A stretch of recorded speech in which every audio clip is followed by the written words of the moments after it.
Predsednik vlade, ki je bil 3 mesece tudi minister za zdravje, pa se je v ponedeljek zjutraj znebil ene skrbi.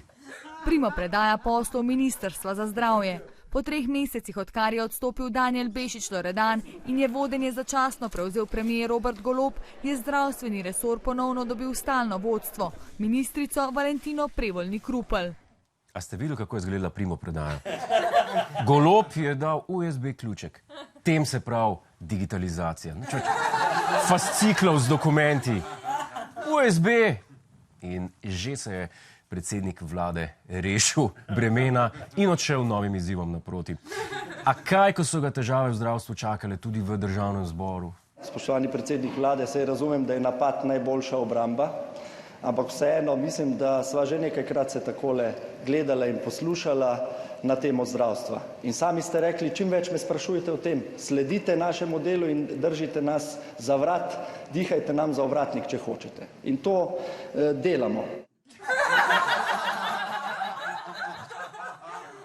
Goloba je Cigler Kraljevo držanje za vrat in dihanje za ovratnik in spraševanje je pošteno razburilo. Kolikor jaz vem, je bila debata o tem, kaj bo ministrica počela in kakšen je njen program v petek, danes je ponedeljek.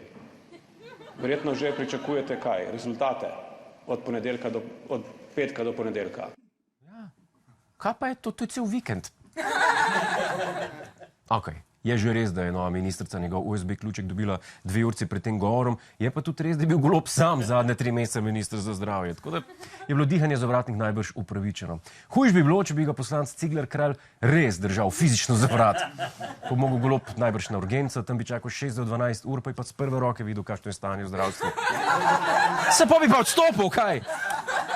Zdaj pa k eni največjih skrivnosti slovenske politike. Anže Logar, poslanec SDS, ki je zasedel 2. mesto na predsedniških volitvah, je takrat napovedal nekaj velikega in tudi zgodilo se je. Ustanovil je nekakšen debatni krožek. Ne vem sam, koga to zanima točno. Doslej znanim obrazom so se včeraj pridružili še nekateri drugi nekdanji in aktualni politični igralci. Med njimi nekdanji poslanec Franc Pukšič, pa delegacija SD, poleg gosta Dušana Olaja, med drugim nekdanja ministra Anja Kopač in Dejan Prešiček in nekdanji predsednik SLS in državnega zbora. Pukšič podobnik in SD-jevci, skoraj neverjetno.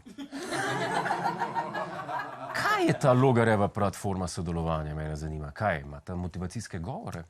Ali z Evo Igl prodajata Amway lonce? Kaj se tam dogaja? K sreči nam je uspelo posneti del tega dobro obiskanega dogodka. Luka je bil res v formi, ne? In smo povedli za 20 pik. Potem smo imeli seveda obdobje 2008 do 2015, kjer smo drugo četrtino izgubili za 30. Ne? In smo zaostali za 10, ko zaostajamo 10 košev, pride tretja četrtina, odigramo spet tako kot treba, povedemo za 10. O športu so se pogovarjali. Okej, to pa štekam. Verjamem, da Slovence združuje navijaštvo, ne? Vseh političnih barv. Navijačica je celo predsednica republike. Kar je najbrž njena edina skupna točka z bivšim predsednikom. Čeprav moram reči, da je tudi pri tem Pahor pokazal malo več entuzijazma, no? Kot Nataša Pirc-Musar. Ampak tega smo pri njem vajeni. Ne vem, če veste, ampak on je bil naš korespondent zunanji veliko let.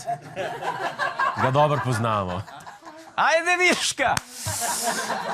Kakorkoli, ni čudno, da je pogovor o športnih uspehih pritegnil toliko obiskovalcev. Mene sicer šport ne zanima pretirano, ampak če je bil Dončić v formi, kot prav, super. In kako se je tekma končala? Pol pa se zgodi tekma, ki je bolj zahtevna, pa pušimo za 30 pik, ker nismo dovolj trenirali, ne? Pušimo za 30 pik, ker nismo dosti trenirali. Jaz mislim, da boljše prispodobe za Republiko Slovenijo še nisem slišal. To si zasluži aplauz. Bravo.